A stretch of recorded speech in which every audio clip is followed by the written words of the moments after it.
Mon nom est Linda Leclerc et je suis fondatrice du Haha Sisterhood et de l'École du yoga du rire. Bienvenue dans l'Élément Joie, les balados qui font du bien et qui inspirent. L'épisode d'aujourd'hui vous présente une belle femme au parcours peu commun et ça faisait longtemps que je voulais avoir cette conversation avec elle, Lucie Pagé. On la connaît comme journaliste, écrivaine, chroniqueuse. C'est une femme touche-à-tout. Lucie, c'est une grande femme. Pas par sa taille, non, parce qu'elle est plutôt menue, mais elle est grande par sa passion, son amour de la vie, son courage, son humanité. Avec ses écrits, elle réveille les consciences, elle fait voyager, rêver. Elle est experte des questions qui touchent l'Afrique du Sud, où elle a eu une première mission de journaliste, justement l'année où Nelson Mandela venait d'être libéré. Elle a réalisé plusieurs reportages et documentaires et, elle le dit elle-même dans son livre « Mon Afrique », elle a vécu de grandes peurs, mais aussi de grands moments historiques. Entre autres, l'investiture présidentielle de Mandela, qu'elle a pu côtoyer de près pendant de nombreuses années. Mariée à un ancien ministre de M. Mandela, mère de 3 beaux enfants, Lucie partage maintenant son temps entre l'Afrique du Sud et le Québec. Je vous laisse découvrir son élément joie. Oh, aujourd'hui, je sais que je devrais aller m'acheter un billet de loterie parce que j'ai une chance incroyable de rencontrer Lucie Pagé, qui est entre l'Afrique et le Québec, qui fait des sauts occasionnels. Puis là, ça fait 2-3 ans, je pense qu'on essaie de se rencontrer. Et c'est aujourd'hui que ça se passe. Lucie Pagé, on la connaît pour tellement des belles choses, des choses qui ont beaucoup de sens, qui donnent le goût de s'ouvrir à d'autres univers et surtout de porter attention à la planète qu'on a et à ce qu'on fait avec tout ce qu'on a. Bonjour, Lucie Pagé. Bonjour, c'est magnifique, ça, Linda. Bonjour. Et vous faites des choses extraordinaires aussi. J'attendais pas le compliment, mais vraiment, tu les mérites, tout ça. Lucie, pour l'élément podcast, je sais que toi, tu fais beaucoup de choses à l'international. Tu as connu des grands personnages. Tu es très, très, très pleine de vie et d'action.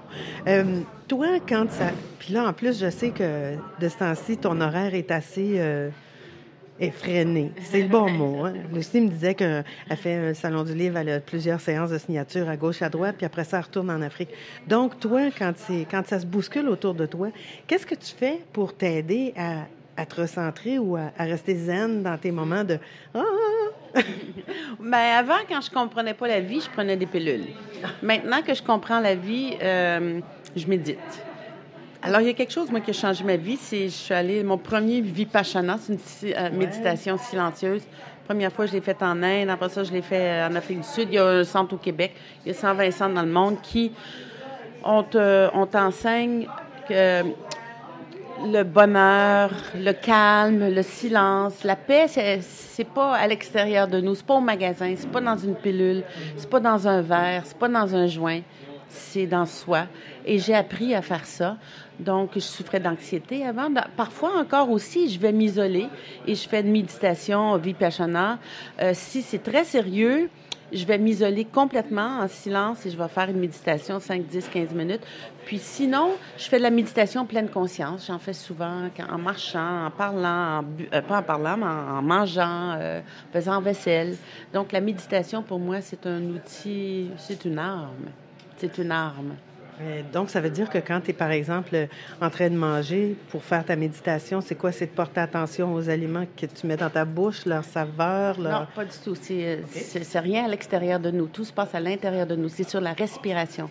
Donc, on concentre sur la respiration, à peu près comme toutes les grandes méditations. Mais le Vipassana, c'est ça. C'est se concentrer sur la respiration. Et ainsi, on vit le moment présent. Parce que l'anxiété, c'est d'avoir peur de ce qui pourrait se passer dans le futur. Et puis la dépression, c'est d'avoir de la peine de ce qui s'est passé dans le passé. Et je souffrais des deux avant. Comment est-ce qu'on reste dans le présent?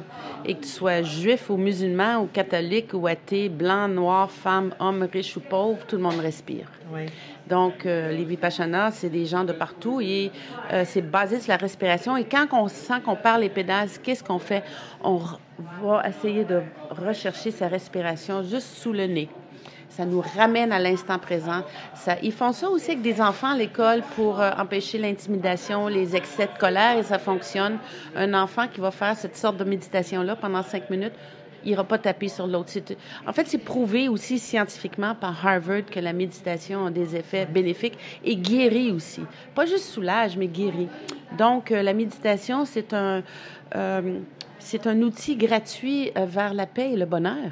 Donc, ta respiration à ce moment-là, est-ce que tu comptes le nombre de secondes ou tu fais juste porter attention à la sensation en dessous de ton nez ou parce que je te vois pointer juste entre la lèvre supérieure puis le nez, là, donc tu te concentres à cet espace-là?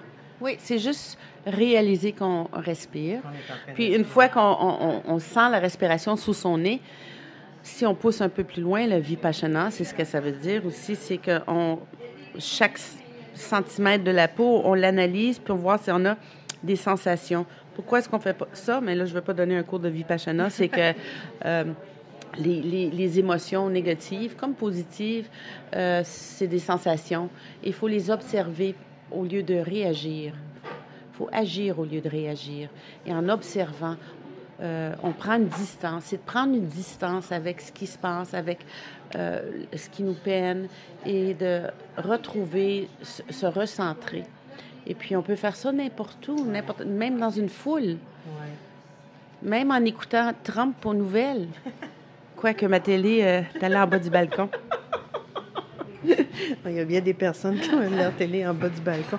Mais c'est bien ce que tu dis parce que dans le fond, tu vois, moi, quand j'enseigne justement des techniques de rire intentionnel, c'est ce qu'on fait aussi en riant.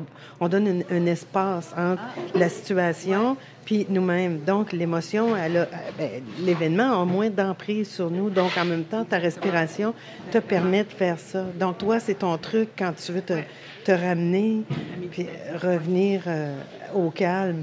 Et puis, quand tu as des journées où ça va moins bien, que tu n'as pas des bonnes nouvelles ou que ton énergie... tu sais, ça arrive des jours où on se lève puis on est...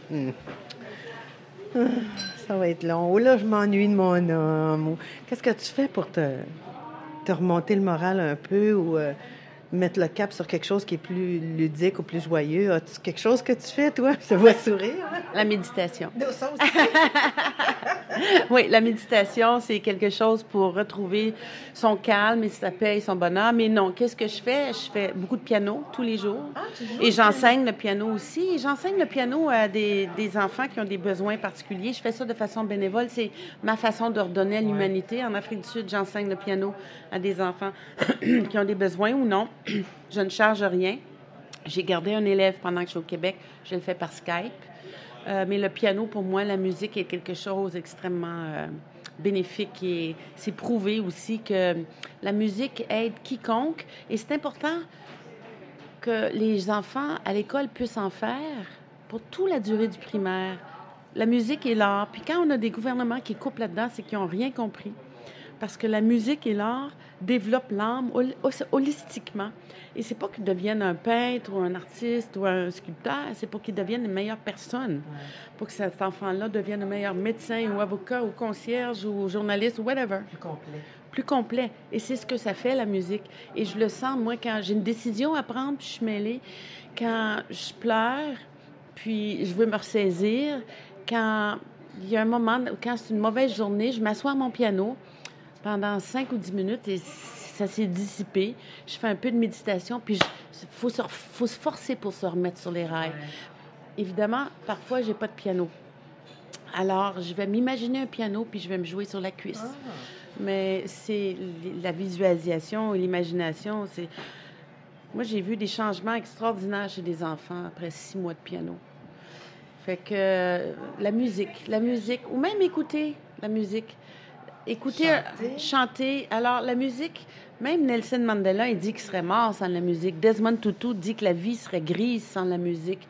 Donc, la musique, pour moi, c'est une pilule aussi valable qu'une pilule. C'est vrai. Donc, mes 2 grands remèdes, c'est la méditation et la musique. Oui, c'est ça. C'est très intéressant parce qu'on dit aussi, on joue du piano, on joue de la guitare. Donc, c'est un espace de jeu. Moi, je suis convaincue de toute façon parce que il y a des clés pour la joie, le chant, le chant, la danse, le rire, puis le jeu. C'est des clés pour ouvrir les portes de la joie.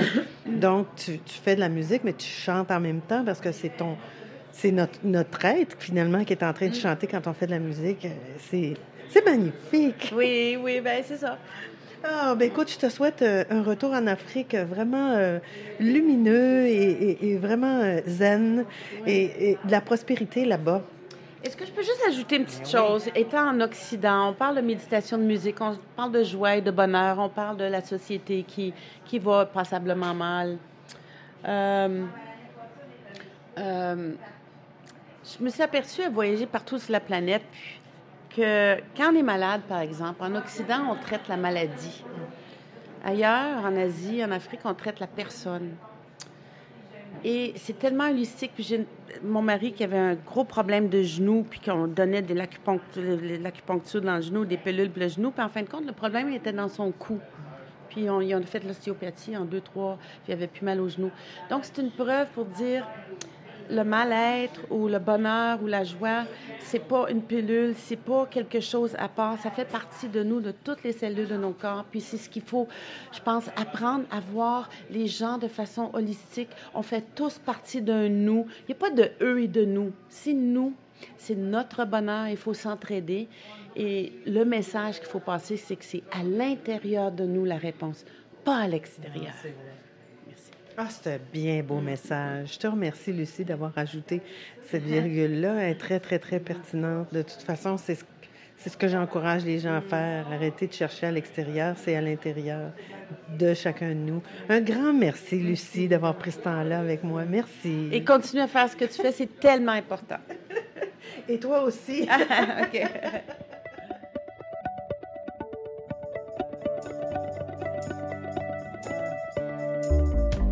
Merci d'avoir écouté cet élément joie.